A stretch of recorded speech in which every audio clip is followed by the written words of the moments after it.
Parece que ya estamos en vivo. ¿Qué tal? Un saludo a todos los que se vayan conectando a este video, podcast del Café Teológico de Muertos al Pecado número 20. En esta ocasión, bueno, antes que nada, gracias por estar conectándose y pues Dios les bendiga. Quiero pues agradecer a los que me acompañan en esta ocasión, a dos estimados amigos, a Rodney Chirinos y a J.R. González. Hablar un tema que es bastante interesante. De hecho, bueno, ahí estábamos hablando Rodney y un servidor, y sí es un tema que hay mucho de qué hablar. Y bueno, el tema de esta ocasión es la riqueza de los reformados. La intención de hablar de este tema es ver toda o al menos de un poco, tal vez un poco superficial, de la riqueza que hay dentro de la tradición reformada y de todas las divergencias.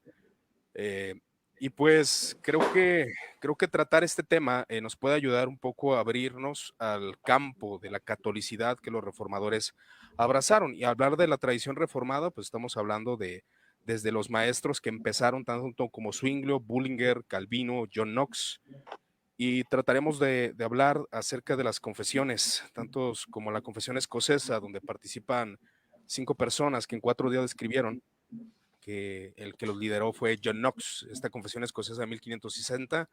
Tal vez hablemos de la confesión belga de 1561 con Guido de Bresse y todos estos personajes, y también el catecismo de Heidelberg, sus enseñanzas, lo que es los cánones de Dort y algunas enseñanzas que nos proporcionan estos catecismos que son muy interesantes. Pero bueno, sin más que decir, me gustaría, Rodney, que te presentaras igual, si gusta saludar aquí a la audiencia. Sí, se escucha bien, ¿cierto? Sí, claro, ya está aprobado el audio hace rato. Sí, no, ya Iván hizo una buena presentación, la gente me conoce, soy Rodney, pero sí, esta es la primera vez que estoy participando contigo, ojalá no sea la última. Y no, realmente estoy muy emocionado de poder conversar algunos temas que son bastante interesantes para mí sobre la tradición reformada. Yo soy un cristiano, soy presbiteriano, soy miembro de una iglesia presbiteriana aquí en Medellín. Desde aquí estoy conectado. Entonces, bueno, no, con ganas de poder conversar algunos temas que tal vez domino, espero con los que no, pues ahí está no es para acá, el Jesús para que nos ayude también un poquito. Pero sí, no, muy contento, muy emocionado, brother. Sí, la verdad que es muy emocionante este tema.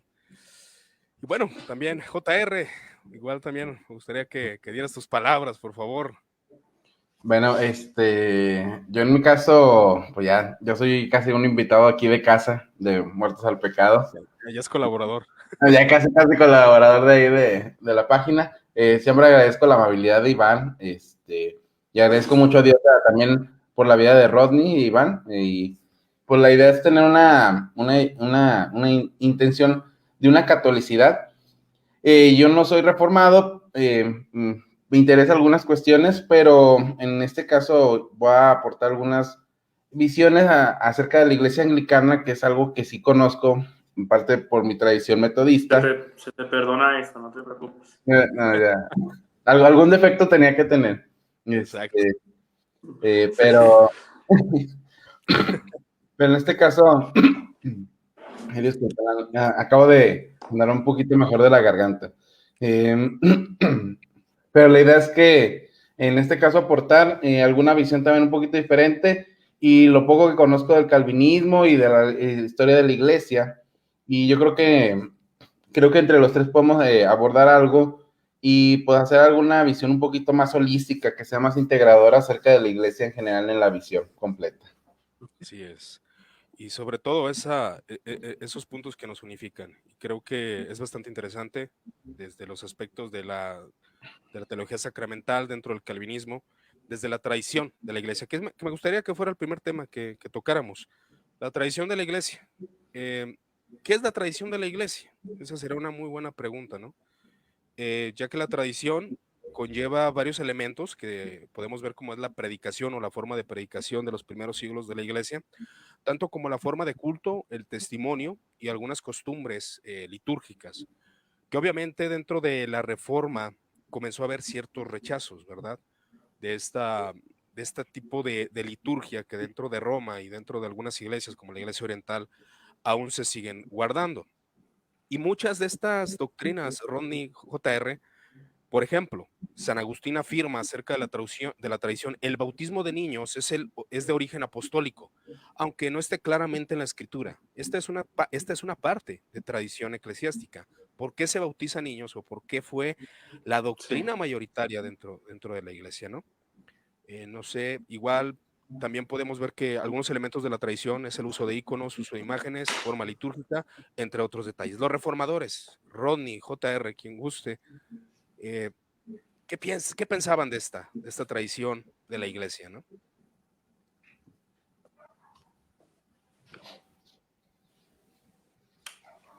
No sé si JR, No, si no, quieres, puedes mencionar Rodney, algo. Rodney, si gustas. primero Rodney, luego yo aporto Sí, ya algo al vamos, final. vamos a hacer yo, Rodney, y después JR, para que haya orden. Adelante, Sí, Rodney. ah, sí, bueno, nosotros sabemos que realmente todas las controversias religiosas han surgido precisamente porque se ha puesto en duda la tradición, ¿no? Realmente todas las controversias nunca no han tenido nada que ver con que yo creo lo que la Biblia dice o cosas así. Bueno, en un sentido, pero ha sido realmente por ir en contra de la tradición. Y obviamente la reforma protestante no es la excepción. La reforma protestante es una controversia religiosa también. Y precisamente es una controversia religiosa porque se ponen en duda muchas cosas relacionadas con la tradición. Pero yo quisiera comenzar, no sé, hablando, digamos, de la tradición en un sentido positivo en los reformadores protestantes y que pienso en primer lugar en Zwinglio. Zwinglio es básicamente el padre de la reforma. Un año antes de que Lutero clavara las tesis, ya Zwinglio estaba predicando contra Roma, ya estaba predicando contra la iglesia de Roma, incluso por poco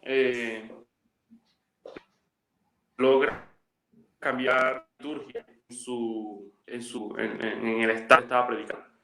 Y Zwinglio también tenía su enemigo principal, que era el maestro Eck, y Zwinglio creía en la virginidad perpetua, de María. Y Así esa es. fue una de las primeras eh, luchas que hubo, digamos, contra la doctrina de los reformadores, contra la sola escritura, porque Johann Eck le decía a Zwinglio que la virginidad perpetua no es una doctrina que se pueda probar con la escritura. Esto se cree por tradición de la iglesia. Pero tú estás sosteniendo la virginidad perpetua. Y eso sería, digamos, en mi opinión, un ejemplo que tenemos de un uso positivo de la tradición en la Reforma Protestante, porque Zwinglio obviamente es uno que más adelante podría creer en lo que llamamos sola escritura, obviamente, pero aún así cree en la virginidad perpetua. Y un eco de esto estaría en William Perkins, el padre del puritanismo inglés.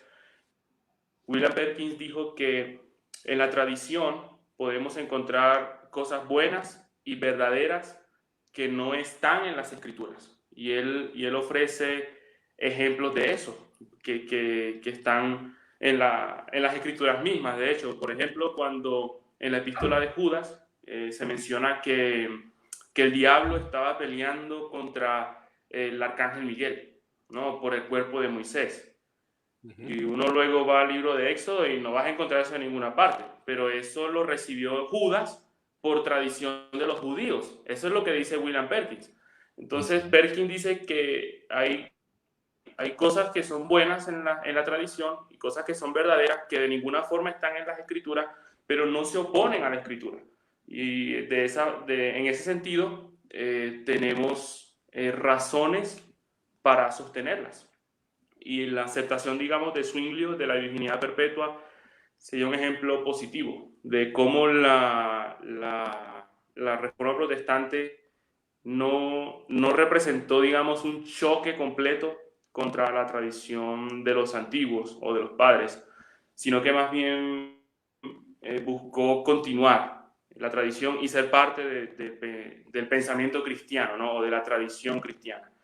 Entonces, obviamente hay otros reformadores o hay otros puntos en los que los reformadores van en contra de la tradición muy fuerte, pero hay ¿cómo se dice? No toda la reforma protestante es un golpe contra la tradición, ¿no?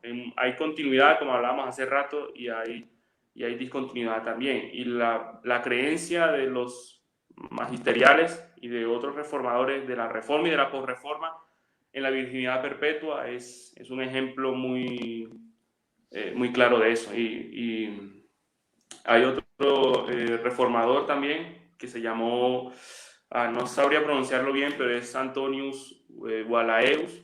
Él dijo que el hecho o la verdad de que María permaneció virgen lo admitimos libremente porque todas las iglesias antiguas lo testifican. Entonces él no está apelando a ver versos de las escrituras, sino a la tradición. Y precisamente eso es lo que sola escritura de ninguna manera es algo que busca contradecir la tradición. Y la primera prueba de eso es que son los mismos reformadores los que avalan ese comportamiento.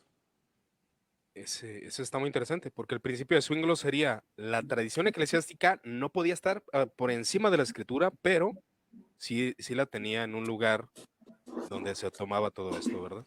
Donde se tomaba esa información, esas doctrinas sí, que pudimos corroborar. Sí. Igual no sé si iba a decir algo, ¿no? Bueno, Zwinglio también tiene un tratado que es... Sí, que Zwinglio tiene un tratado también que se llama De la verdadera religión y la falsa. Fue uno de sus primeros tratados. Y obviamente para Zwinglio la verdadera religión es el movimiento de la Reforma y la falsa religión es el papado, son los papistas. Nosotros sabemos que todo esto son epítetos, ¿no? No, ustedes son calvinistas porque ustedes están con Calvino, ustedes son luteranos porque están con Lutero, y bueno, no, ustedes son papistas porque ustedes están con el Papa. Obviamente todo eso es una pelea, ¿no? Pero así es como Zwinglio identifica la verdadera y la falsa religión.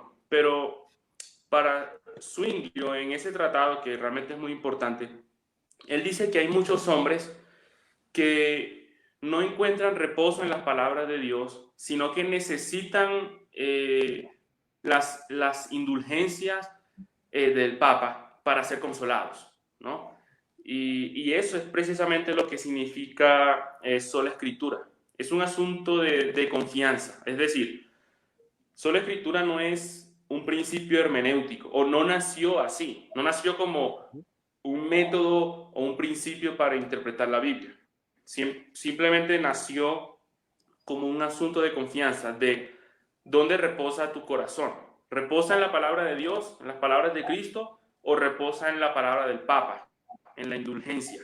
Entonces, no, es un asunto de la conciencia. Si tu conciencia está atada a la palabra de Dios o atada a la palabra del Papa, en este caso las indulgencias, pero no surgió como si fuese un golpe a la tradición en primer lugar, aunque obviamente eso tuvo sus implicaciones, pero en primer lugar surgió como un asunto de confianza, que debemos creer es en la palabra de Cristo y no en la palabra del Papa. Y no me quiero extender demasiado, pero de forma negativa,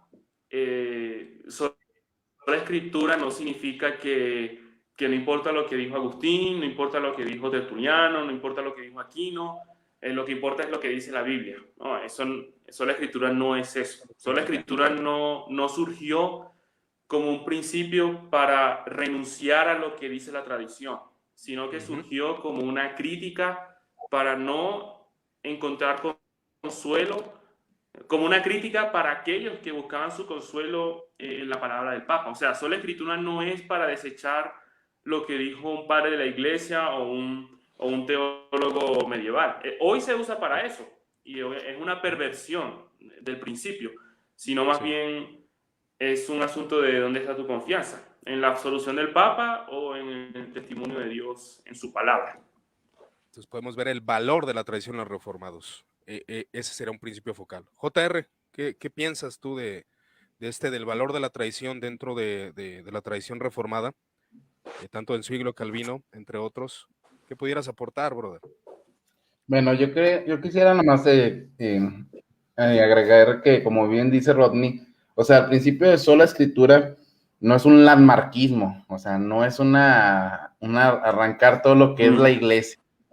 Eso es totalmente, yo siempre lo que he peleado con mucha gente, no, es que la Biblia, solamente la Biblia. Bueno, y me dice, es que no tengo tradición o no tengo credo. Es que sí lo tienes, nomás que a lo mejor puede ser más extenso o es más pequeño. O sea, no existe esa. Eso es una total, un poco tonto, por no decir otra palabra. Y los reformadores, bien dice la palabra, es volver a darle forma, no es una destrucción de todo lo que es la iglesia. De hecho, ellos se llamaban a sí mismos como la verdadera catolicidad de la iglesia. Y por eso les decían papistas, no les decían católicos, o sea, porque ellos pensaban que eran los verdaderos católicos, que es un punto bien importante.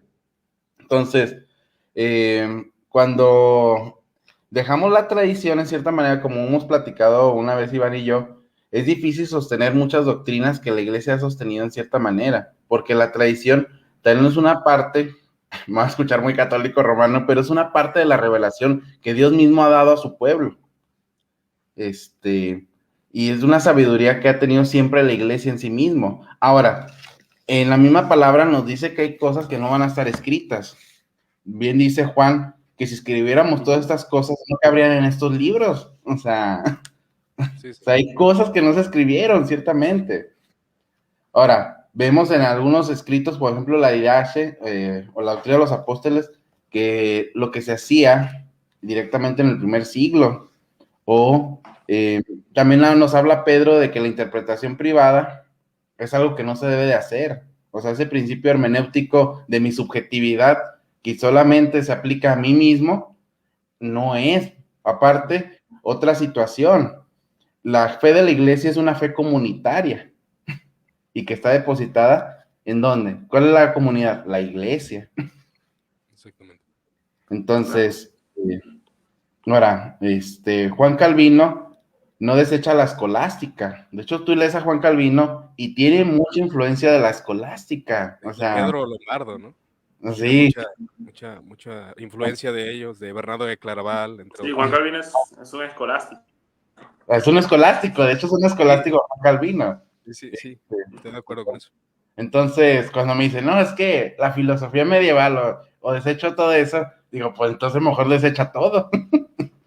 Sí, Sí, claro. Es muy interesante porque Calvino... hay muchas conexiones entre la Reforma y la...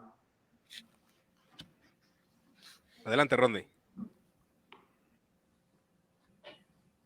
No, lo siento, es que, ¿sabes qué pasa? Que el audio como que está un poco retrasado, como hay un silencio, pero no, me llega tu audio después, entonces siento que hay un silencio ahí y... Entonces, no, continúa. Ok. No sé qué está pasando acá con la red. Pero bueno, igual, siguiendo con el credo de los apóstoles, Calvino trató de demostrar que ellos eran más fieles que los católicos romanos, ¿no?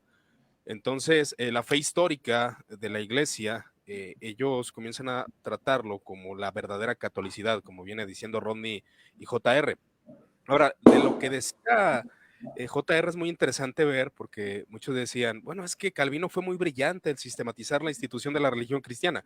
Bueno, es que ya había alguien anterior que ya había desarrollado la forma escribir teología de manera sistemática, como fue Pedro Lombardo, que es, de hecho, las sentencias de Pedro Lombardo fue el modelo para la institución de la religión cristiana. Entonces, aunque sí se dice que Calvino quiso rechazar la escolástica, utilizó muchos medios de la escolástica y utilizaron muchos medios de la tradición, ¿verdad? De la tradición cristiana. Aún adelantándome un poco, Rodney, JR, referente al canon bíblico, se me hace algo curioso y tal vez me adelante un poco referente a esto, pero es muy interesante. Cómo los concilios, dice la Confesión Belga en el artículo 20, que era evidente que hubo muchos errores dentro de los concilios que ellos rechazan, es decir, de cuestiones de la tradición. Pero lo que rechazamos, dicen ellos, es todo aquello que forma una superstición dentro de la iglesia. Ya sea, como decía Rodney, las cuestiones de las indulgencias, que se creía que el Papa estaba en un nivel semejante al de Cristo, ¿no? Pero ahora, referente al canon bíblico, ya que ellos en el artículo 6, la Confesión Belga, dice que tanto libros de Esdras como Tobías, Judith, Sabiduría, dice lo siguiente: la iglesia podrá leer estos libros y también tomar de ellos enseñanzas en tanto estén en conformidad con los libros canónicos. Pero se me hace un poco curioso, y es algo que me gustaría resaltar, que Westminster, referente al canon, dice lo siguiente: ni deben ser aprobados o usados de otra manera como escritos humanos.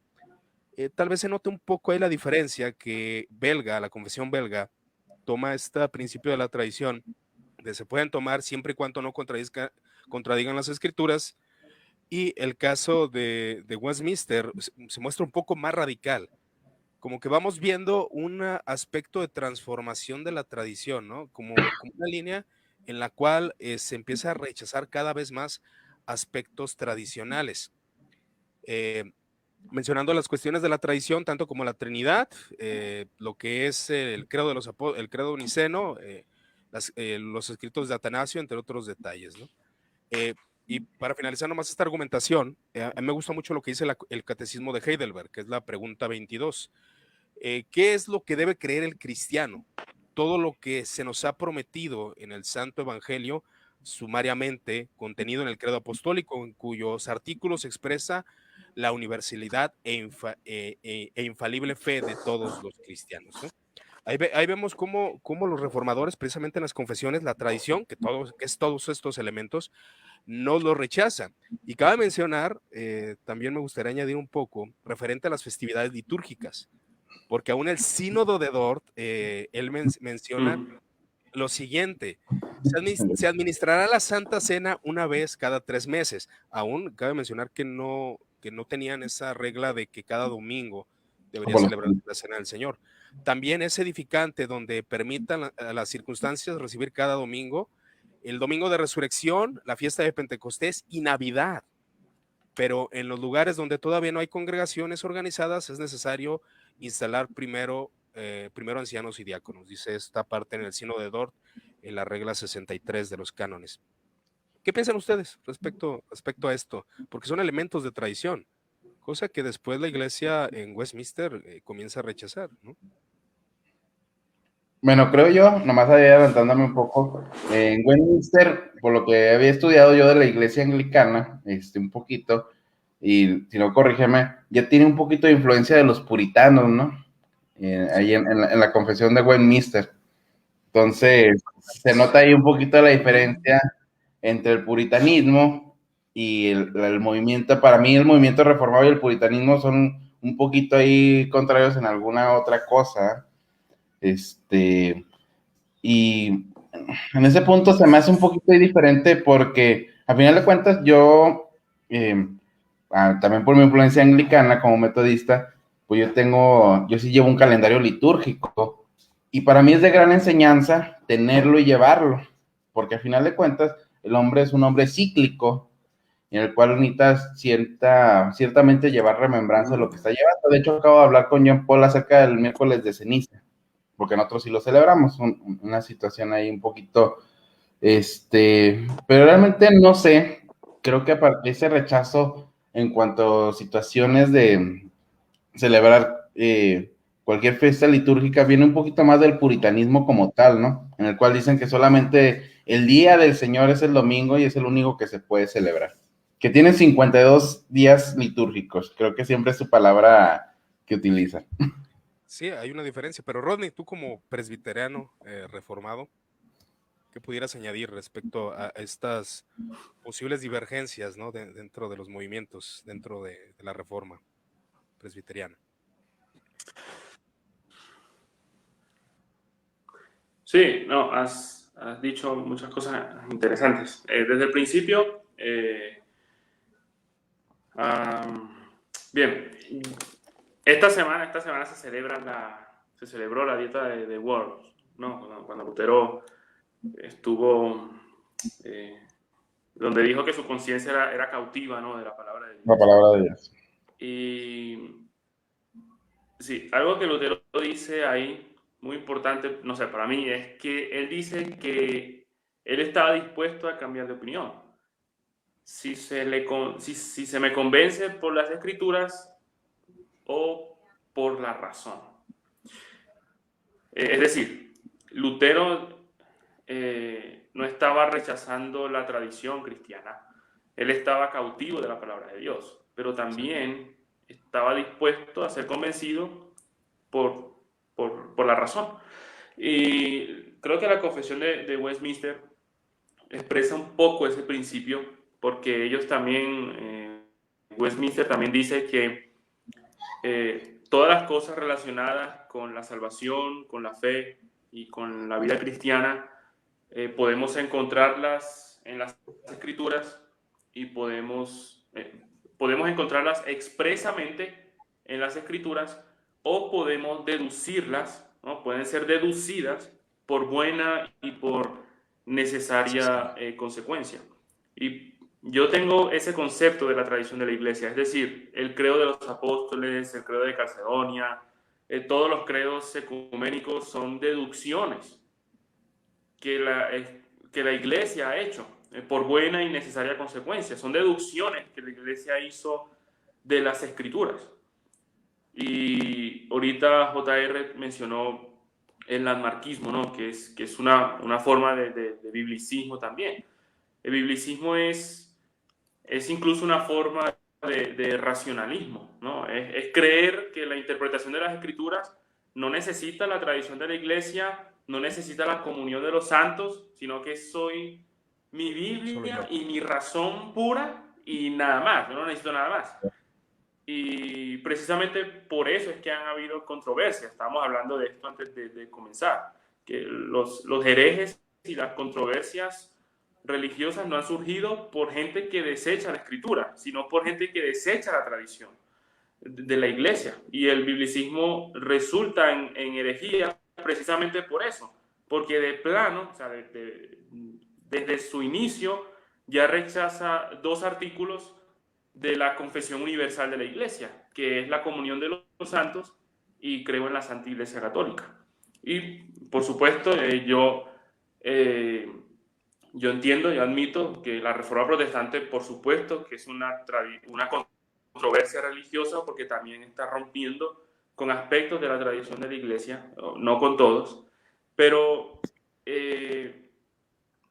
antes de abordar ese punto, digamos que mi consejo o mi guía para acercarme a la Reforma Protestante, porque la narrativa, digamos, popular que existe es que la Reforma rompió con la tradición y recuperó el Evangelio. O sea, eso de plano ya está mal.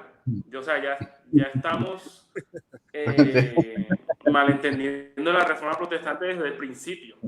Entonces, Claro. no podemos asumir que la Reforma Protestante rompe con la tradición, sino, para ser más práctico, en vez de asumir que los reformadores rechazan, no sé, la veneración a los santos, yo prefiero decir cómo comprendieron los reformadores la veneración a los santos, cómo comprendieron la transubstanciación, cómo entendieron los reformadores la virginidad perpetua o la Inmaculada Concepción, o cómo entendieron el uso de imágenes.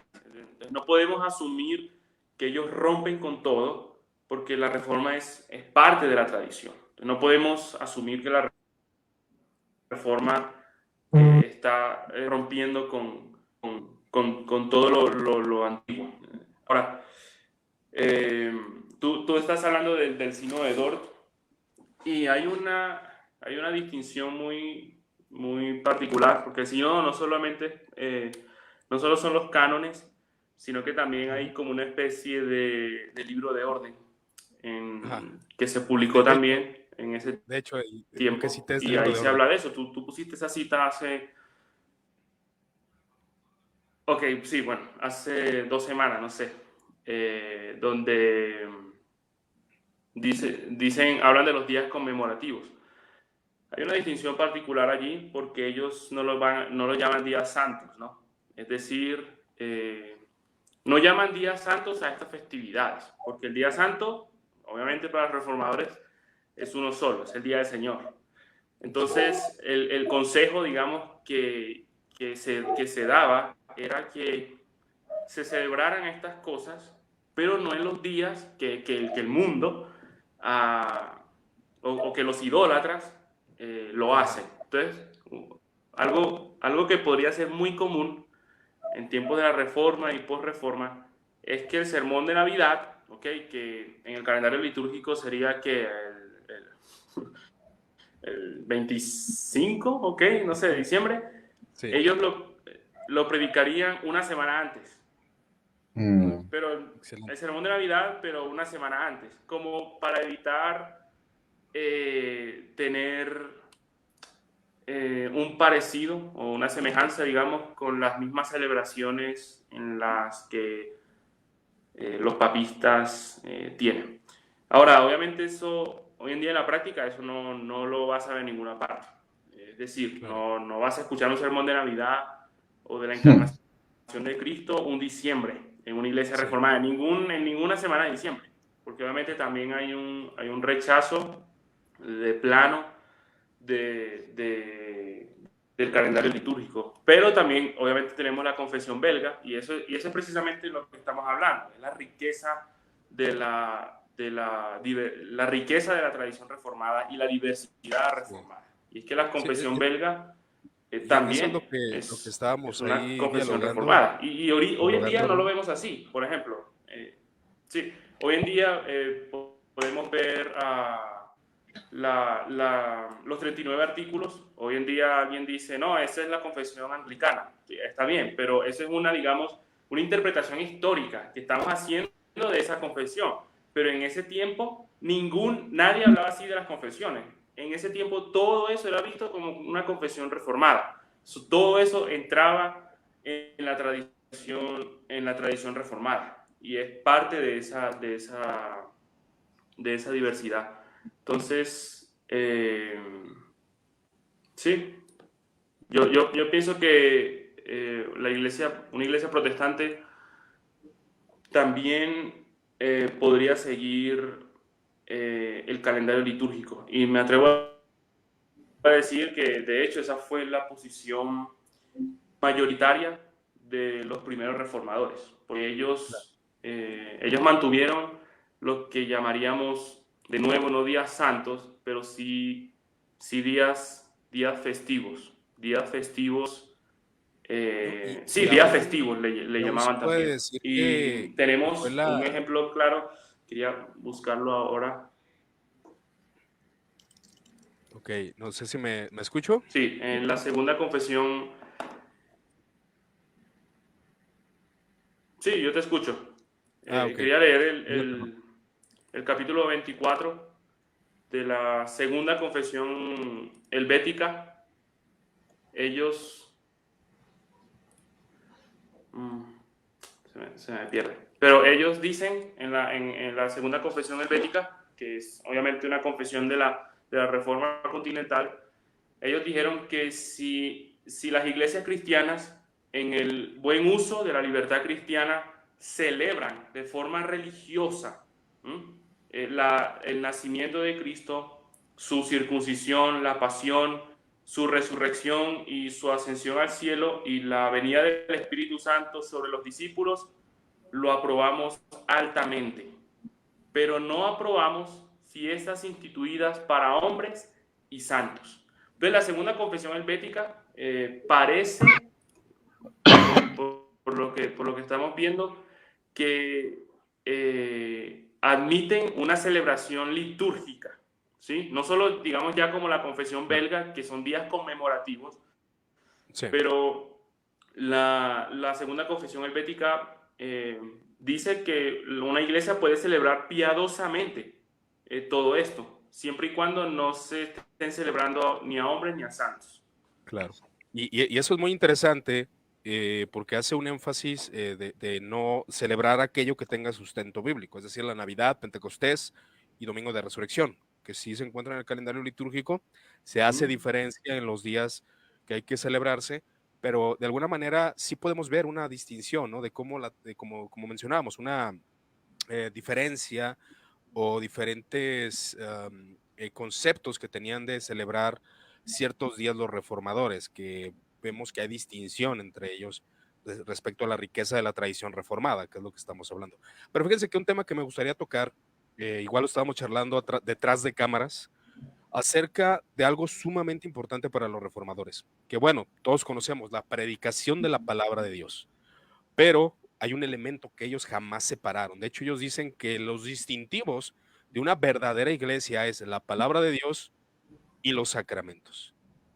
De tal manera que me atrevo a mencionarlo porque estaba muy interesante lo que Rodney me comentaba hace unos momentos. Igual, si gustas ahorita, JR, das tu punto sobre esto. Pero, por ejemplo, quiero hablar de una parte del Sínodo de Dort, que él utiliza los medios de gracia, así le mencionan ellos. Los medios de gracia, los cuales aún Dios instituyó para el beneficio de los creyentes, a tal grado que llega a mencionar y hace entender que la regeneración en un momento, sin desertar o sin quitar la predicación del evangelio, puede causar en el creyente o en el ser humano, por medio de los sacramentos y los medios de gracia, la regeneración. Es decir, que aún por la cena del Señor, sin descartar el evangelio, dicen ellos, con ese medio de gracia puede hacer que el electo sea regenerado. El uso de los medios que Dios da, dice precisamente acerca de la regeneración en el artículo 17, el uso de los medios de gracia.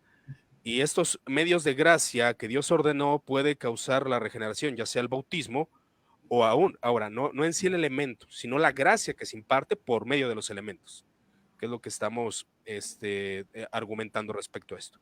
Los reformadores, Jesús, en qué nivel tenían los sacramentos?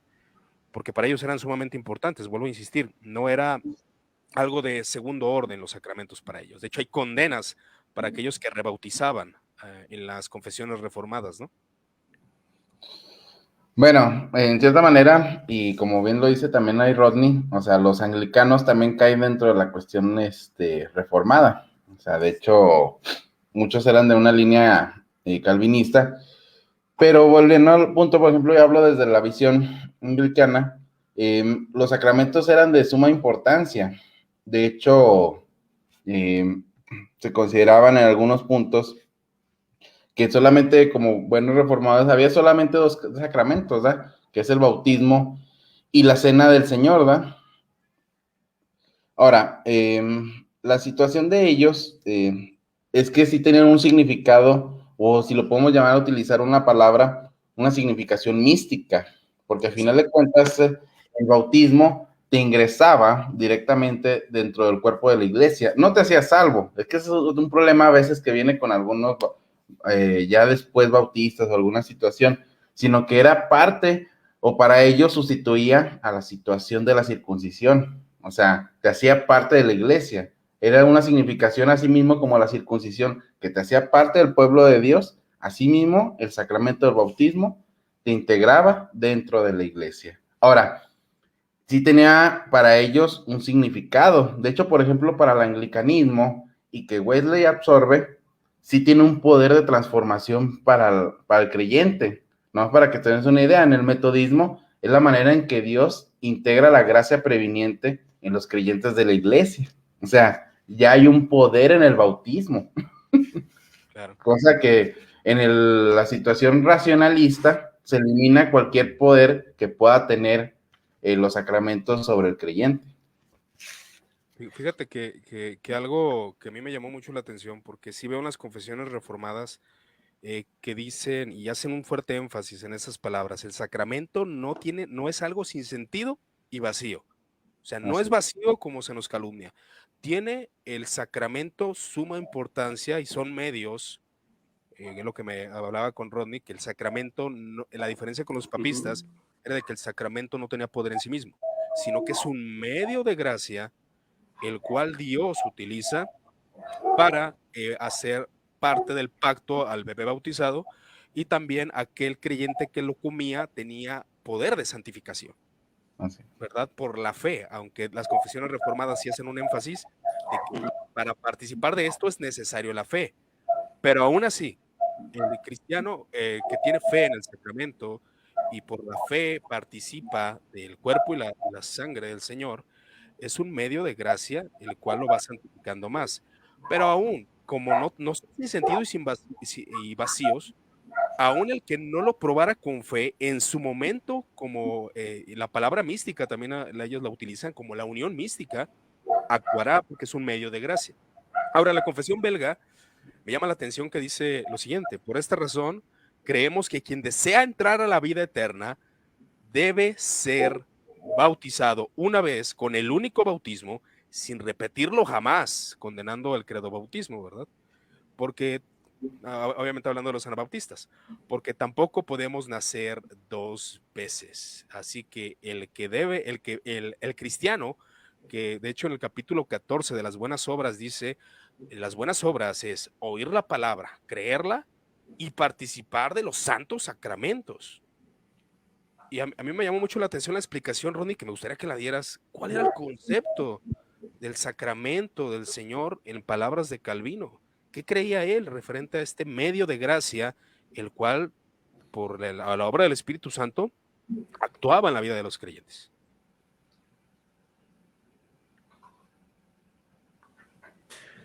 Sí, antes de conversar estuvimos hablando un poquito de eso, bueno, más enfocado hacia la cena, pero bueno, ahorita podemos hablar de la cena también, que realmente es muy interesante, pero Sí. en líneas generales sobre los sacramentos, obviamente sí hubo debates, yo te comenté un poquito en la asamblea de Westminster. Realmente hubo debates sobre demasiadas cosas que nos sorprenderían, pero también hubo debates sobre la eficacia del bautismo.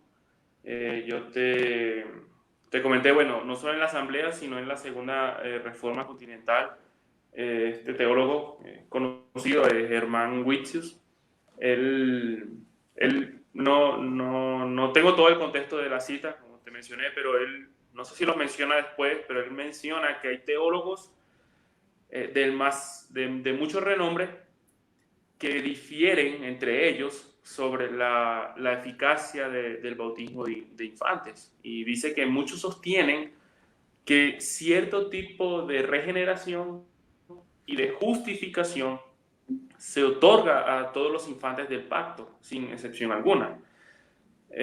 Aunque, bueno, también decían que esa regeneración no necesariamente está relacionada con la salvación de forma absoluta, ¿no? Y definitiva. Obviamente tenemos un ejemplo de eso en 1 Corintios 7 también, cuando Pablo dice que vuestros hijos son santos, ¿no? Obviamente es una forma de santificación sin salvación. Pero para eso obviamente es importante comprender el lenguaje sacramental de los reformadores. Nosotros sabemos que un sacramento se compone de dos cosas, del signo y de la cosa significada. En este caso, en el bautismo, el signo es el agua, pero la cosa significada es la regeneración, el lavamiento espiritual, ¿no? de los corazones. Entonces, para los reformadores protestantes, cuando una persona es bautizada, esa persona es regenerada de forma sacramental. Es decir, supongamos que sí, un niño es bautizado, entonces ya podemos lo bautizamos precisamente porque el bautismo es el signo, ¿no?, de entrada al pacto, es la insignia cristiana. Consideramos que los niños son miembros del pacto y los tratamos así, como si fueran cristianos, como si fueran regenerados. Exacto. Por el bautismo. Ahora, supongamos que este niño, no sé, fue bautizado y tiene 22 años y creyó en Cristo. ¿Okay? Nosotros sabemos que creyó en Cristo porque el Espíritu Santo obró en su corazón y le dio la gracia para creer, para ser salvo. Pero la gracia que él recibió en ese momento, a los 22 años, la recibió cuando creyó. Esa gracia siempre se le va a atribuir al bautismo, precisamente por el significado del sacramento. Por eso las confesiones reformadas y los mismos reformadores podían decir sin tapujos que el bautismo salva, que el bautismo es necesario para la salvación. Y es que es así, el bautismo nos salva, el bautismo nos regenera, pero no por sí mismo, no por el poder de los elementos, sino por lo que los elementos significan y señalan. Entonces, siendo que el bautismo señala la regeneración, bien podemos decir que el bautismo nos regenera, que el bautismo nos salva, pero de forma, digamos, sacramental. Pero sí, este es un lenguaje que también es común en los reformadores. Ellos podrían ser acusados de regeneración bautismal al modo de Roma, pero la regeneración bautismal es un concepto correcto, porque realmente los elementos señalan las cosas significadas, las cosas que recibimos por la fe, y obviamente son medios de gracia que también nos fortalecen. Y no sé si también podemos hablar un poquito sobre la cena, donde el lenguaje realmente es mucho más fuerte. Sí, en ese sentido, precisamente la institución de la religión cristiana Calvino da a entender que la regeneración puede darse aún en el nacimiento, es decir, un bebé ser regenerado. Pero él enfatiza que puede ser antes del bautismo, como en el caso de Juan el Bautista, que era lleno desde el vientre de su madre del Espíritu Santo. Ahora, algo muy interesante es que las confesiones reformadas han declarado, aunque Westminster y aún los bautistas particulares después, obviamente porque ellos rechazan el paidobautismo, pero se tomaba como electos hasta que no mostraran algo diferente a los hijos del pacto. O sea, son cristianos, son electos, no podemos decir que no lo sean, porque como parte del pacto, el poder regenerador, aún enfatizando el Ordo Salutis, que es predestinación, regeneración, que bueno, que es una construcción de la tradición reformada, después de un tiempo, aún con Calvino, pero después se va estructurando aún más.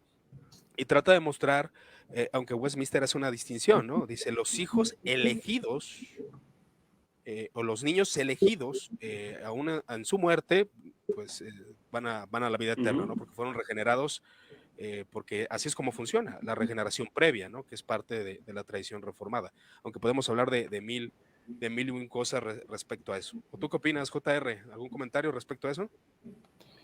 Bueno, creo que en cierta manera, volviendo al punto, yo creo que la cuestión de los sacramentos que se dan dentro de la iglesia, no debemos olvidar, y yo creo que, como lo comentaba ahorita, obviamente todos tienen que apuntar hacia Jesucristo y hacia su función salvadora, pero en este afán, en cierta manera, del racionalismo, olvidamos la mística que contienen cada uno de ellos. Entonces, yo creo que al final de cuentas, los reformadores y lo que hemos comentado, beben un poco de la escolástica, y la escolástica es sumamente mística en algunos puntos. Entonces, yo creo que, de hecho, nomás como un comentario, en cierta manera, cuando se hace una cuestión de la tradición en la cuestión wesleyana, era una manera de poder luchar contra ese modernismo que se va introduciendo dentro de las iglesias. Yo creo que como cristianos no debemos olvidar las funciones que tienen cada uno de los sacramentos. A veces, y no lo quiero generalizar, como Evan Kraft, que se bautizó 3 veces, ya es que... No, para un reformado esto es una herejía, eso es algo condenable dentro de las confesiones. En el Jordán, no es cualquier cosa. Y si no te permitía Jordán, 2 veces, ahora 3. Entonces, ya empieza a verse como algo, como una remembranza nada más como que, ay, me bautizo, o sea, y perdemos todo el significado que tiene detrás de ello, ¿eh? Y asimismo, yo creo que también la Cena del Señor, y algo que no debemos de olvidar, es lo que estamos significando, estamos partiendo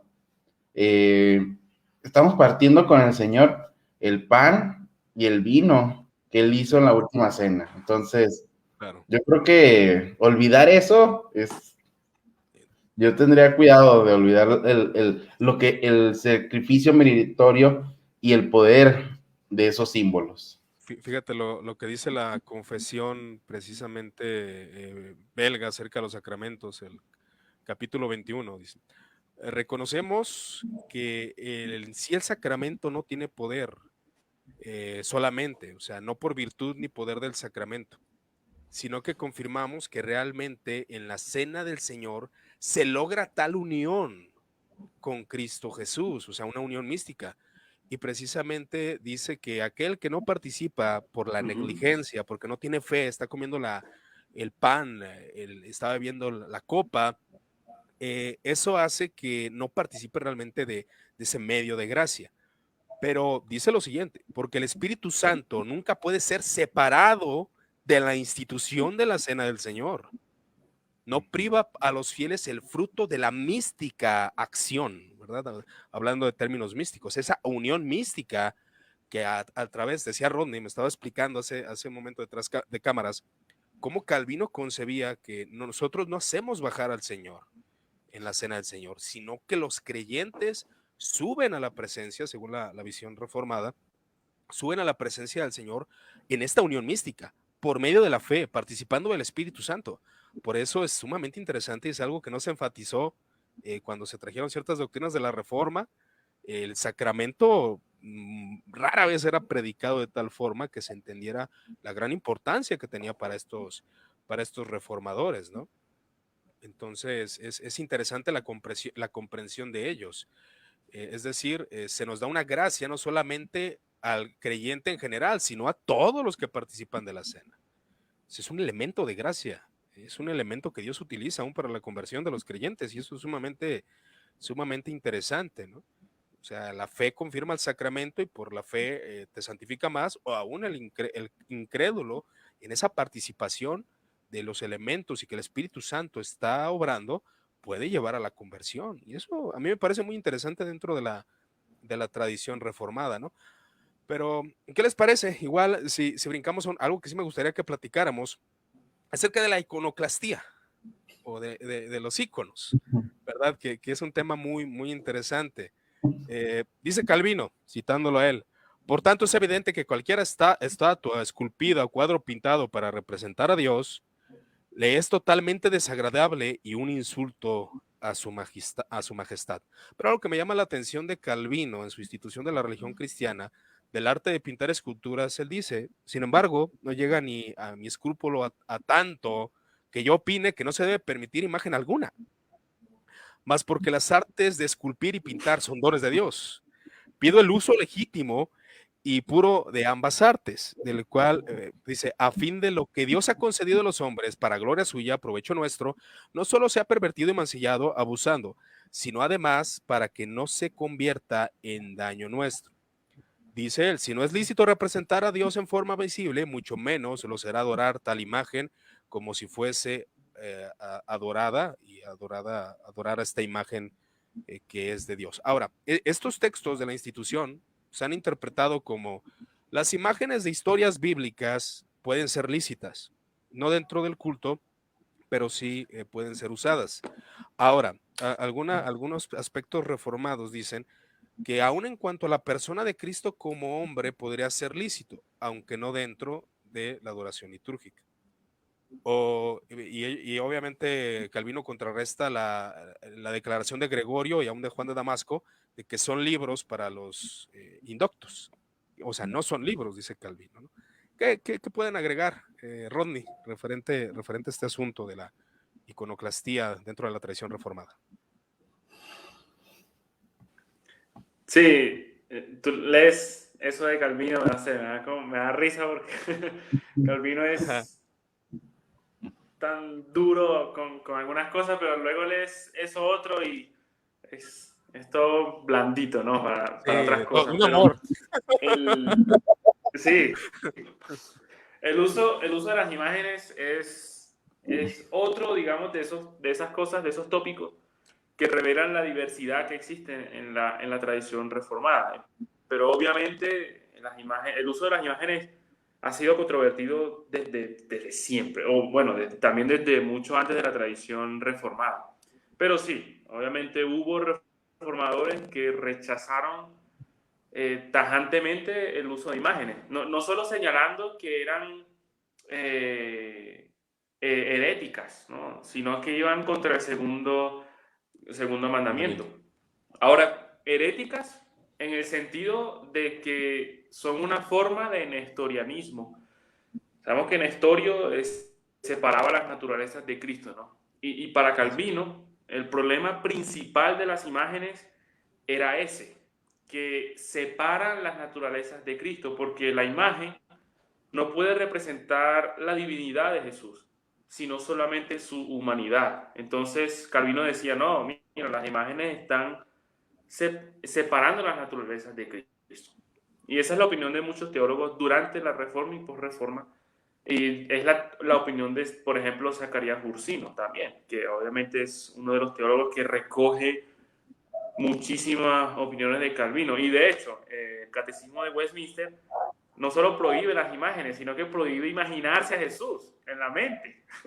Y o sea, bueno, yo no digamos de una forma romántica, pero o sea, yo a diario, si pienso en algo de un evento de Jesús, o yo me imagino, no sé, a Jesús. Hay una imagen mental de Jesús, ¿no? Cuando lees los yo estoy evangelios hablando hay del una imagen mandamiento mental. 109 de Westminster. Sí, pero tenemos, por otro lado, tenemos las opiniones de los teólogos italianos, digamos, Pedro Vermigli y Girolamo Sanchi. Ellos fueron del mismo nivel de Calvino, de la misma influencia, de hecho fueron muy amigos, incluso se llegó a decir que sin las sentencias de Vermigli, sin leer eso primero, no se podía comprender la institución de Calvino. O sea, sus obras llegaron a ser muy importantes. Ahora, ellos no creían que las imágenes de Cristo eran pecaminosas per se. De hecho, Vermigli decía que las imágenes pueden producir un placer honesto cuando representan ejemplos de piedad o monumentos. Pero Vermigli sí decía que en los templos las imágenes deberían ser eliminadas, pero que en otros lugares podían tener alguna utilidad. Y Sanchi, digamos, con respecto a las acusaciones de nestorianismo, él podría decir que, bueno, si seguimos esa lógica, entonces tampoco es correcto hacer ninguna representación de las personas, como una foto, ¿no? Porque el alma no se puede representar en la pintura. Entonces, cuando se hace una pintura de una persona, también estaríamos separando el aspecto espiritual de esa persona y también sería inadecuado. Ahora, las imágenes, yo diría que, bueno, tienen tres usos, ¿no? Tú ya mencionaste uno que es el pedagógico. Las imágenes sirven para enseñar a los ignorantes, a los que no tienen estudios. También tienen un uso artístico, como decía Vermigli, ¿no? Pueden producir un placer honesto. Pero en cuanto al uso litúrgico, es donde realmente está la diferencia, porque el problema entre los reformadores era sobre el uso de las imágenes en la iglesia, el uso litúrgico. La mayoría de la tradición reformada está en contra del uso litúrgico de las imágenes. La diversidad se encuentra en cuanto a los usos artísticos y pedagógicos, y obviamente las pinturas de Cristo también. Ahora, obviamente, siempre es bueno discernir nuestros tiempos, ¿no? Obviamente los protestantes luchamos con otras cosas. Siempre es bueno discernir si es prudente o no tener imágenes en nuestras iglesias, porque las imágenes no solo producen un placer honesto, sino que muchas veces pueden inclinar el corazón hacia la adoración. Lo digo porque, no sé, si vemos el templo de Salomón, vemos de todo, ¿no? Imágenes y representaciones, esculturas. Salomón era high church. Hay muchas imágenes en el templo. Ahora, un ejemplo en el Antiguo Testamento de esto, por ejemplo, tenemos la serpiente de bronce, pero la serpiente de bronce luego fue ordenado que se destruyera porque la gente estaba adorándolo. Entonces, es un asunto de prudencia también. Zwinglio, por ejemplo, fue muy flexible con el uso de imágenes en los vidrios, los vitrales, porque nadie adoraba esas imágenes allí. Entonces, Zwinglio decía, si nadie está adorando los vitrales, ¿por qué vamos a quitar eso? No tiene sentido. Y tenemos a Lutero, que es otra cosa. Lutero dice que Lutero dice que sacar las imágenes de la iglesia sería una idolatría mayor, porque obligaría a la conciencia de los hombres a pensar que lo que es correcto está prohibido. Sí, entonces tenemos realmente muchas diferencias. Sí, hay muchas diferencias, por eso entrar a este punto. Ahora, algo que están de acuerdo es en el uso litúrgico. Obviamente los reformadores no quisieron poner dentro del uso litúrgico, pero había ciertos niveles en que las imágenes podían ser usadas, ¿verdad? JR, ¿qué tal? Bueno, como punto, por ejemplo, hablando un poquito de los anglicanos como tal, pues sí manejan dos categorías, ¿verdad? Por ejemplo, en la iglesia baja, que tiene una tendencia un poquito más calvinista, obviamente el uso de imágenes no es tan extendido, pero en la iglesia alta sí las usan, o sea, y no dejan de ser protestantes, ¿no? en cierta manera, ¿no? Entonces, creo que ahí el punto es diferente, pero otra cosa que quisiera comentar, y yo creo que iba a decir, pues, por ejemplo, la que dice la confesión que no debes de imaginarte, digo, ay, que cómo voy a sacar la pasión de Cristo, ¿verdad? Ya es que uno la ha visto y está difícil que se le quede. Sí, ¿cómo te la sacas de la mente? La confesión de Westminster dice textualmente: sin embargo, la forma aceptable de adorar al Dios verdadero está instituida por él mismo y de esta manera limitada a su propia voluntad revelada, que no debe ser adorado según las imaginaciones e invenciones de los hombres o según las sugerencias de Satanás, bajo ninguna representación visible o en alguna forma que no esté prescrita en la Biblia, ¿no? Ahí donde vemos el enfoque puritano, pero algo que sí me gustaría charlar con ustedes y es respecto a esta segunda evento de reforma. Tenemos una iglesia anglicana que sigue participando de las tradiciones litúrgicas, aunque sin papa, respecto a la tradición de la iglesia en el sentido litúrgico. Llegan los pactantes escoceses y comienzan, obviamente con su partido, querer eliminar todo convenio, ya sea con el papado, que ellos temían que Inglaterra regresara al papado, ¿no? Entonces comienza la asamblea de Westminster, reforma anglicana. Así yo le puedo terminar. Que sí volvió, ¿eh? Es que el problema es que siempre lo platican las victorias, pero recordemos, o sea, por ejemplo, cuando pasa la reforma anglicana, que es por Enrique, que es Enrique, que se quiere divorciar porque ya no quiere a su esposa, o sea, esa es la verdadera historia de la reforma anglicana,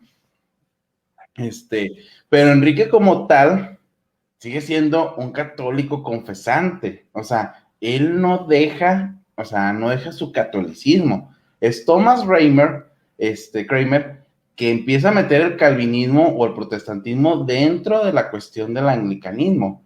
Obviamente, la iglesia anglicana en ese punto, y vemos su impregnación del movimiento protestante en los 39 artículos de la iglesia anglicana.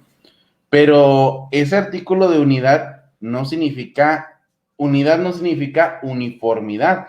O sea, dentro de la iglesia anglicana había muchos movimientos. Unos que eran católicos, o sea, nomás habían desechado al Papa, y otros que querían que se reformara aún más la iglesia, pero nunca fue un movimiento homogéneo.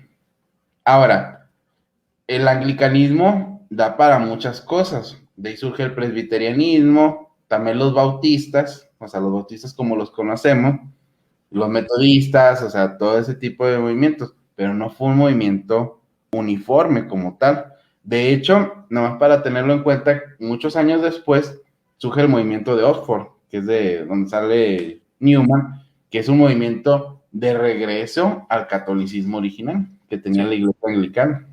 Así es. Sí, es interesante, como decías, Westminster de alguna manera tuvo su pequeño gobierno en la Iglesia de Inglaterra, pero después de Oliver Cromwell es cuando la confesión de Westminster pues ya no tienes mucha influencia dentro de de la Iglesia de Inglaterra.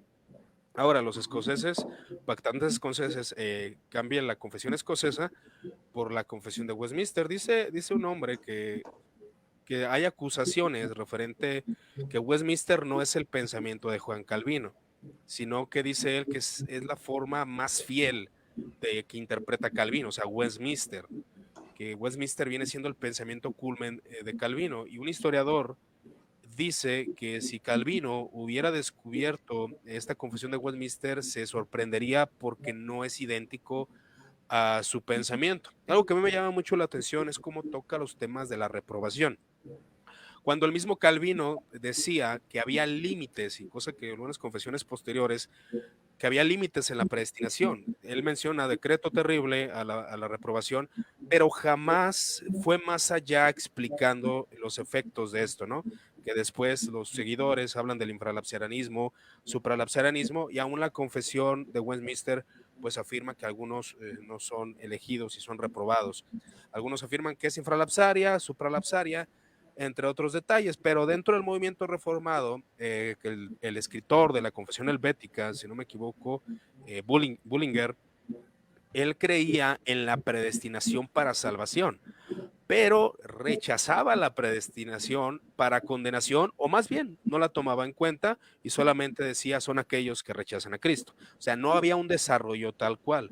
Westminster profundiza y trata de explicar aspectos que Calvino no explicó, o realmente es el pensamiento fiel de Juan Calvino. ¿Qué creen ustedes? Opinión netamente personal.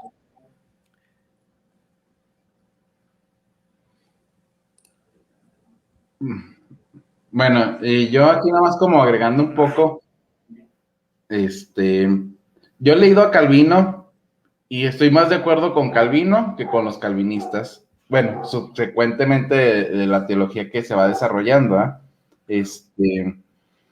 y en cierta manera, y hablando un poquito desde mi perspectiva, Arminio no se pelea directamente con Calvino, de hecho ya es que él recomienda mucho sus comentarios exegéticos. Así es correcto. Realmente, sí, podemos ver eso.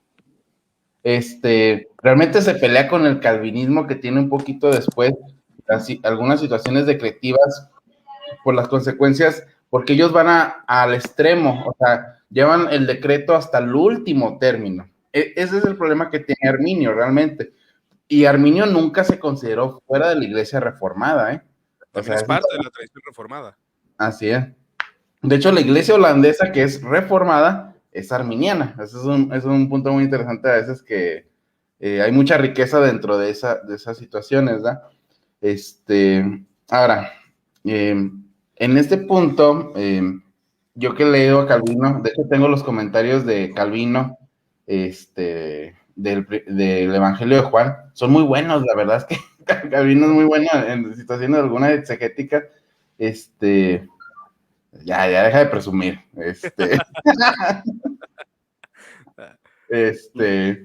pero, o sea, es que el problema, yo creo que más bien con Calvino es la exageración, porque Calvino tiene un límite, dice, aquí llega la providencia de Dios, este es el misterio, yo no puedo saber más. Hasta ahí me quedo.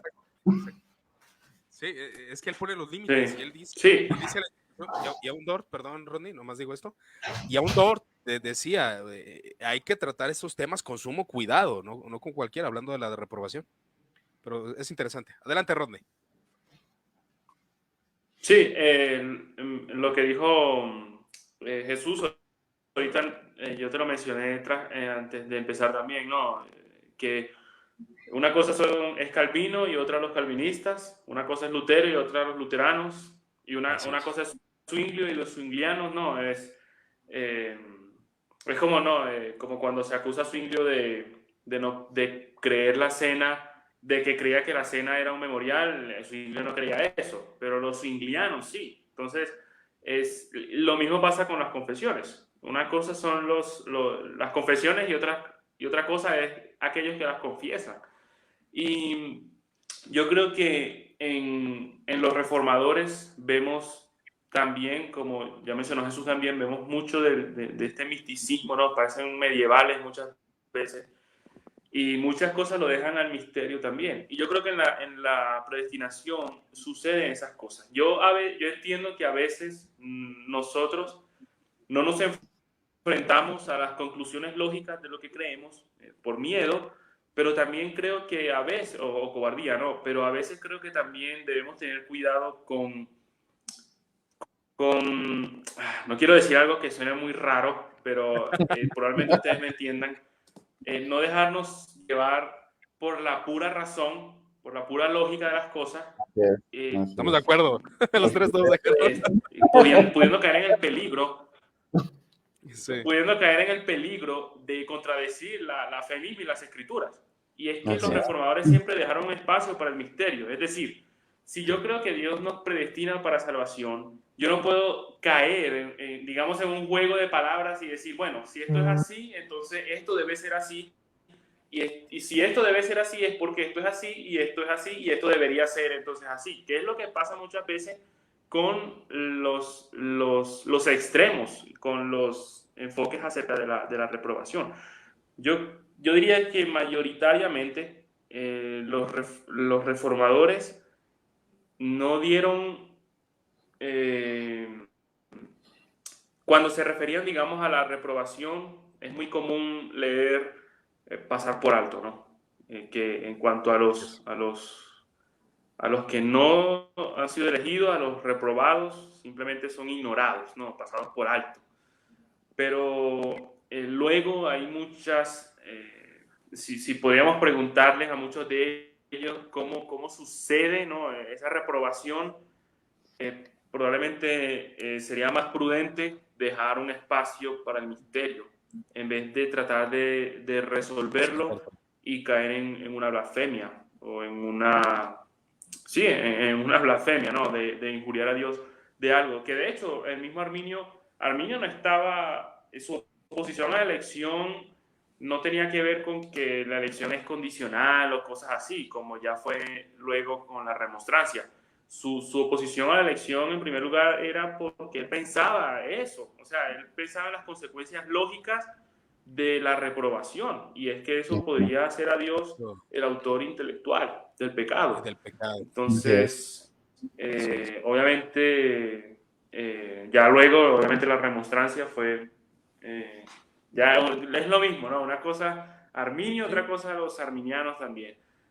Sí, pero sí, creo que para los reformadores, mayoritariamente ellos tratarían de usar ese lenguaje de pasar por alto en cuanto a los Pasar por reprobados alto, y dejar al no si era misterio cómo opera exactamente la predestinación en si relación no con era ellos. una condena activa, ¿no? Que es parte de la escolástica protestante donde empieza a tratar de explicar, que yo creo que fue con el tiempo, Calvino sí quiso explicar cosas que también para los padres eran misterio, pero tuvo sus límites.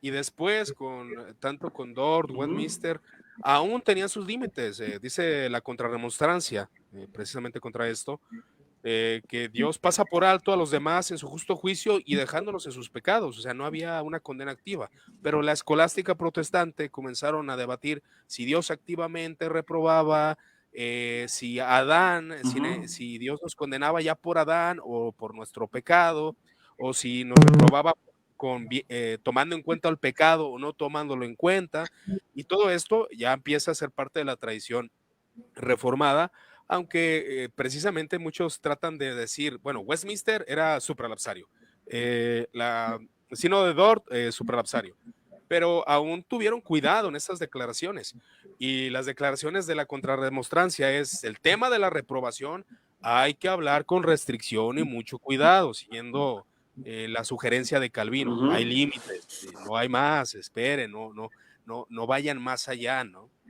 Entonces, es muy interesante ver todas estas distinciones, y de una de las distinciones que podríamos argumentar es acerca de la expiación limitada o acerca de lo que se conoce como la muerte potencial, si no me equivoco, es decir, que Cristo muere por todos, pero solamente es efectiva para los elegidos, ¿no? Y aún algunos afirman que Dort no habla acerca de la expiación limitada, y Westminster pueden decir que tal vez un poco más, si lo trata.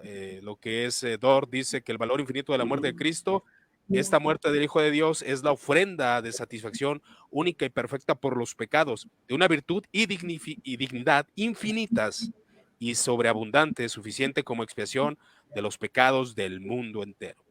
Al menos las terminologías de expiación limitada no están abiertamente en Dort, ¿no? Y creo que es algo muy interesante respecto a las divergencias dentro del No, tradición. y...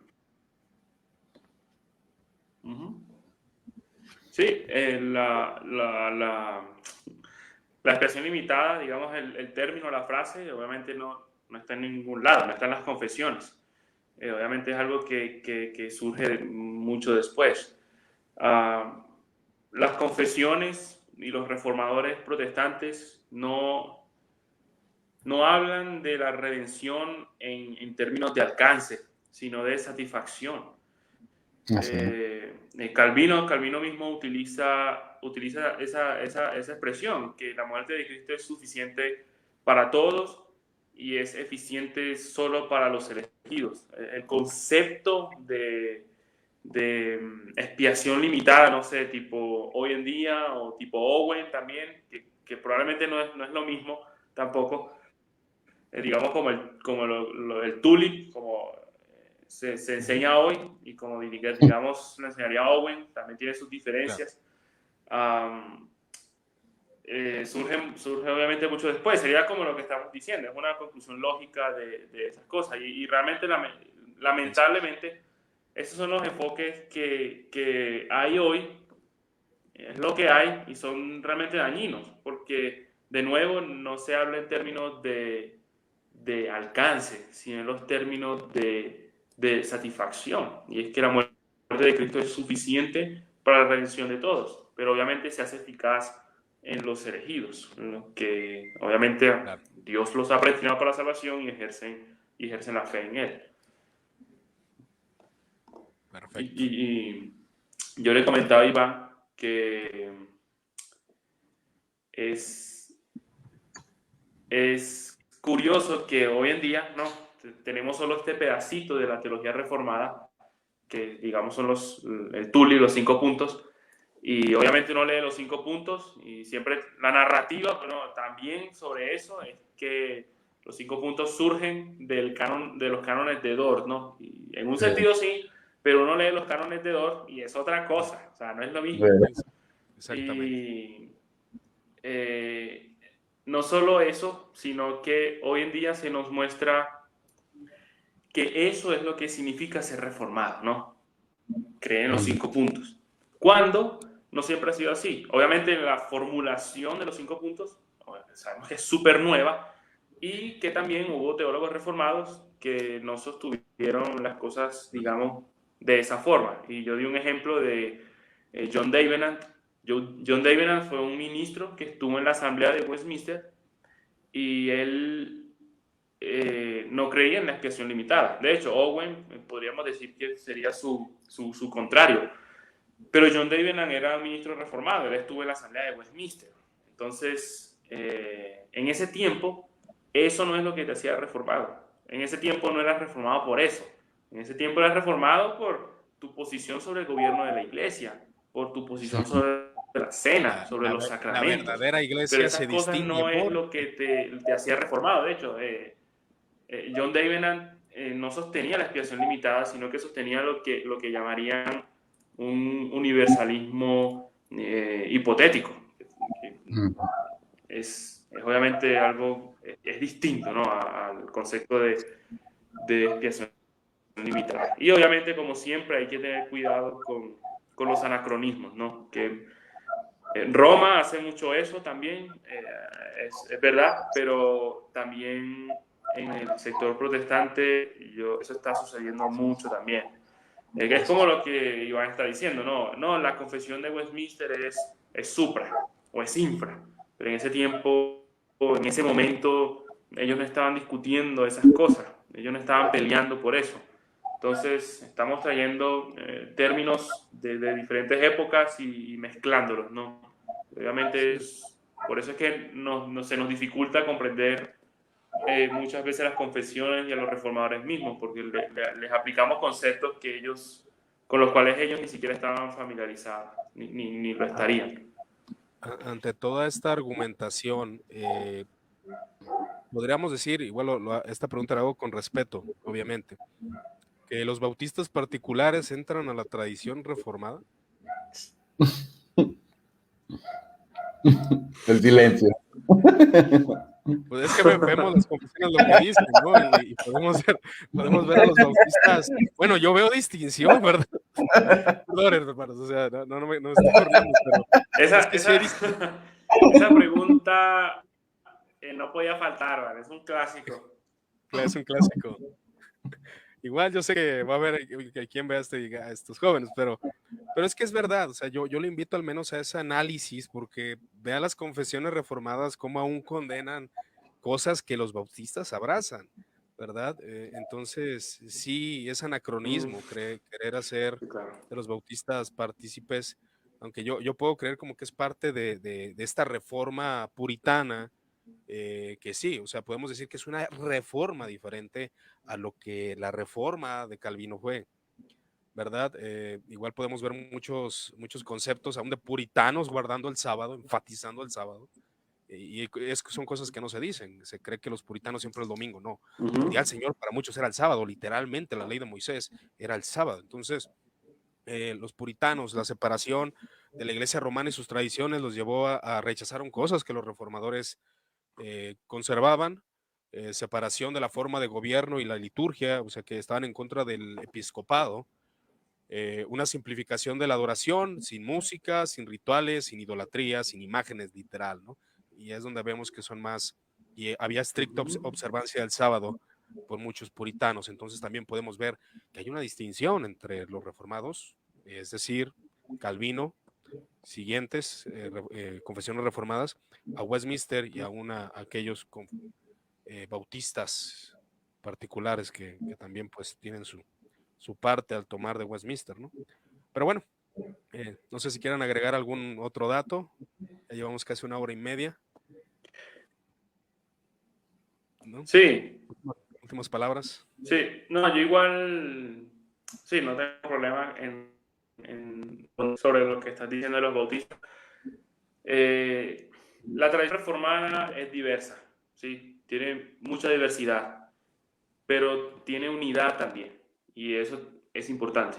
Y la tradición reformada está unificada en su tratamiento acerca del bautismo y los sacramentos.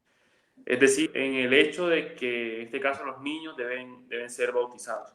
Y eso es parte de la continuidad de la tradición. Es decir, creer que los niños, el bautismo de la iglesia, el bautismo que la iglesia siempre ha creído es que los niños deben ser bautizados y que los adultos también, cuando creen. Es decir, la reforma protestante no está introduciendo una novedad, pero los bautistas sí están introduciendo una novedad, que es que solo los adultos o los creyentes en este caso deben ser bautizados. Y eso es una novedad tanto para la reforma protestante, para la tradición de la iglesia, pero también es una doctrina que los enajena de la reforma protestante.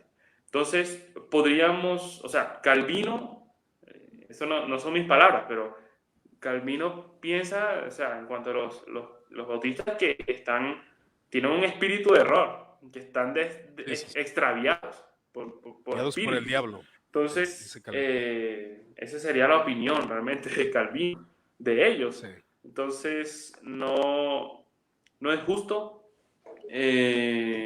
Yo, para ser lo más justo, digamos, es que podríamos decir que son realmente reformados, porque ciertamente sostienen algunos principios de la reforma protestante, pero realmente la idea del bautismo solo de creyentes los enajena no solo de la reforma, que creo que ese también es una de las cosas que se nos ha hecho creer, que los bautistas contra los presbiterianos, pero esa no es la lucha. Los bautistas están contra toda la tradición cristiana, no solamente contra los reformados, sino contra todo lo que la iglesia creyó desde el principio. Entonces, realmente la lucha es mucho mayor. Y obviamente, para terminar, ese es un tema súper trillado, ¿no? Que si los bautistas son reformados. Y no es que yo le dé mucha importancia a esa discusión, pero también tiene su grado de importancia para precisiones históricas. Es decir, porque ser reformado significa algo, ser cristiano significa algo, ser católico, ser romanista, no sé, las palabras y las tradiciones tienen sus significados. Entonces no podemos simplemente asumir que sí, si una persona se considera reformada, o sea, ya va, primero necesitamos ser precisos, necesitamos, si perteneces, está bien. Es un asunto de que solo los presbiterianos se creen reformados, porque no se trata de eso, se trata de ser precisos y que la tradición reformada importa y que la tradición tiene un significado también. Claro. Sí, entonces, sí tiene su grado de importancia esa discusión. Saber distinguir pequeño, solamente. Pero tiene. Saber distinguir solamente, o sea, no es cuestión de que, bueno, es que si no soy reformado, no soy cristiano, no, sino saber distinguir el movimiento. Bautistas particulares, yo lo he clasificado y conforme a lo que he leído, como un movimiento de una especie de reforma diferente a lo que ellos quieren hacer. Si quieren utilizar la palabra reforma, ¿verdad? Pero, bueno, JR, ¿qué puedes añadir, hermano?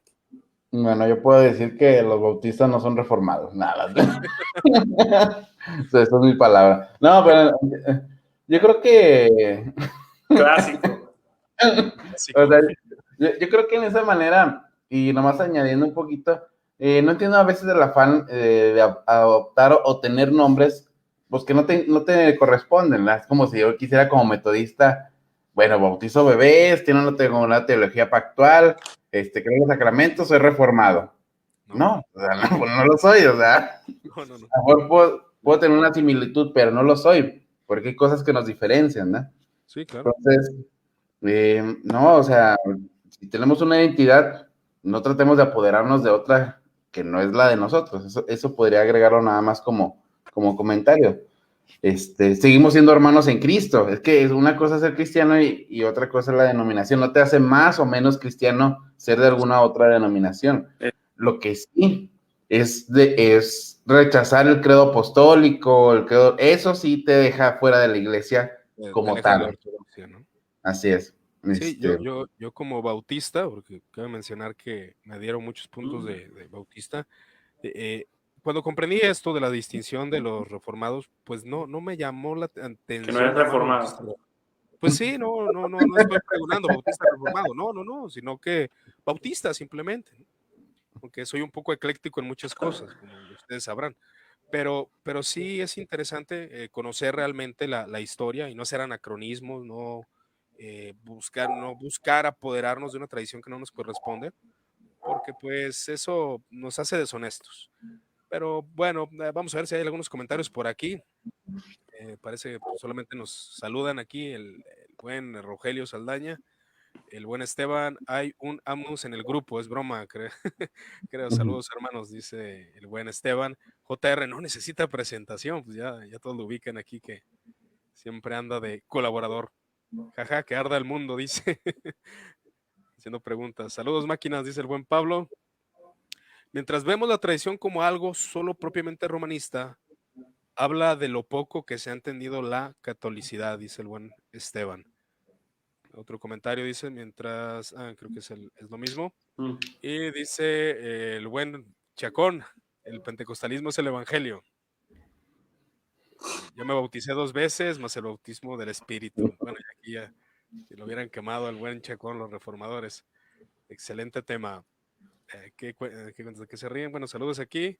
Y aquí hay un comentario muy motivante. Dice, me da gusto ver a estos jóvenes, no solo ver a MacArthur, a Paul Washer, a Joel Michelén, a Miguel Núñez u otros. Estos jóvenes tienen buena teología. Me gusta esta página y los 3 son siervos de Cristo. Amén, hermano. Y tienen buen nivel, vale la pena participar con ellos. Pues muchas gracias por sus comentarios, hermanos. Les agradezco a los que estuvieron conectados en este vivo y pues también agradecerle al buen Rodney por sus aportes. Hermano, gracias. Que Dios te siga dando gracia.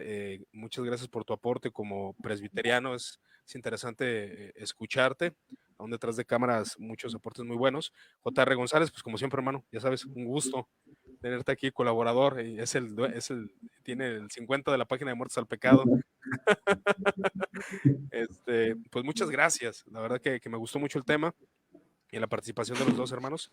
La gente que estuvo aquí dice que vuelvan a presentarse. O sea, igual, preséntense otra vez para, para dejar sentado quiénes son. El Rodney dice, estoy completamente de acuerdo. ¿Creen que realmente exista un pentecostalismo reformado, Rodney?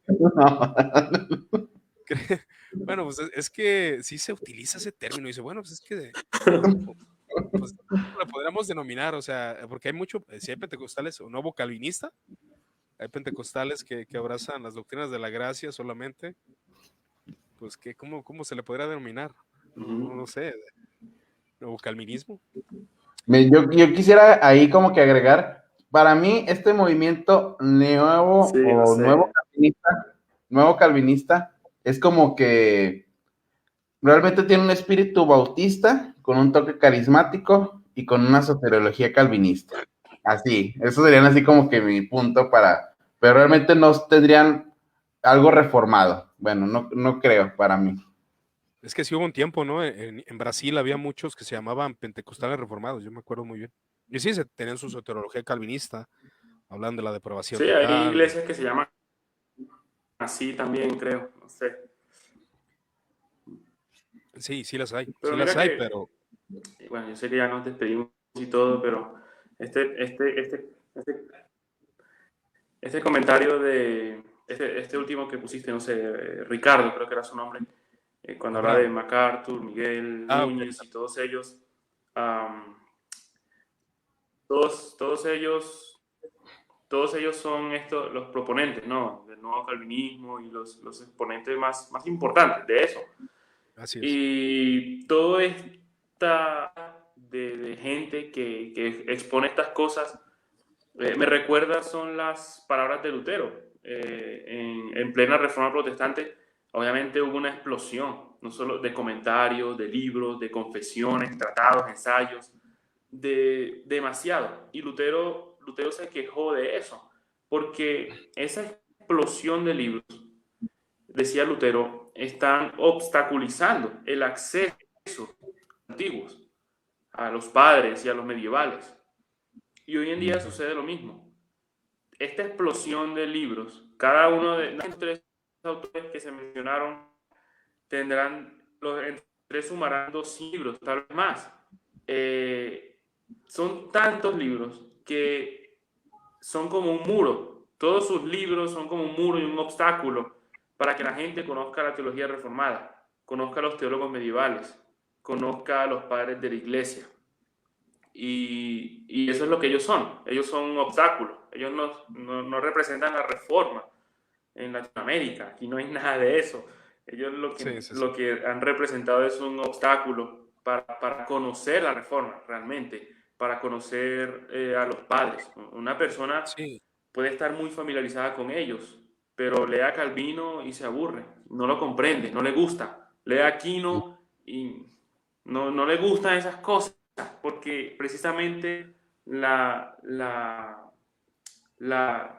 facilidad con la que ellos hablan de la teología ha hecho más bien que la teología pierda su reverencia, pierda su valor.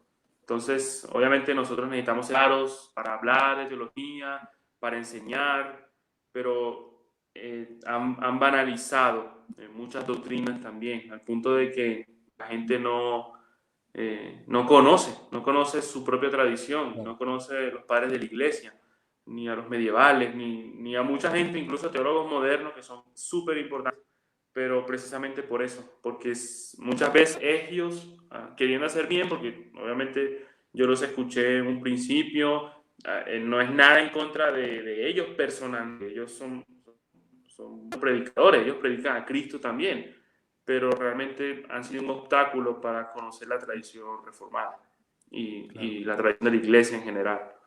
Sobre todo el aspecto de los sacramentos, ¿no? Que vimos, al menos tratamos de hacer ver dentro de esta conversación, la gran importancia que tenía, sí. el medio que era, ¿verdad? Entonces, pues sí, muy interesante esa reflexión. ¿De dónde son jóvenes? Dice aquí Weimer Ortega. Bueno, Rodney es de Colombia, que es venezolano. Sí, es venezolano, ¿verdad? Y JR, pues es mexicano de Torreón, Coahuila, yo de Guadalajara, Jalisco. Pero bueno, aquí... Sí, no, yo soy venezolano. Soy venezolano, sí, pero yo vivo en Colombia desde hace varios años. Ya es colombiano y está casado con una colombiana. Pero bueno, así que, bueno, yo creo que ya aquí la dejamos. Aquí en Colombia, cuando uno quiere... Sí. Adelante, termina.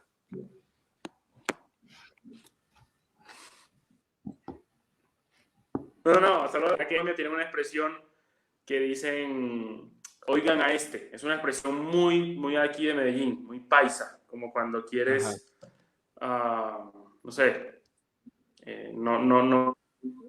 estás en contra de lo que alguien dice. Y es una expresión 100% colombiana. Y es así, cuando a mí me preguntan si soy venezolano, yo digo, oigan a este. Pero solo sí, eso. creo que aquí también en México se usa, ¿no, JR? ¿Quién sabe? Oiga, Oye, ¿quién se cree? Pero bueno, mis hermanos, pues ya yo creo que ya los dejo descansar. Igual podemos seguirle porque es un tema bastante amplio y de hecho hay muchísimo de qué hablar. Pero bueno, les agradezco esta participación. Cualquier duda, comentario de las personas que estuvieron en el vivo, pues ya saben, estamos a sus órdenes. Cualquier fuente de lo que se habló, pues también se la podemos proporcionar sin ningún problema. Pues yo les agradezco, que Dios los siga bendiciendo, que la gracia de Cristo esté con ustedes y gracias a todos los que estuvieron conectados. Gracias, JR y Rodney. Nos despedimos.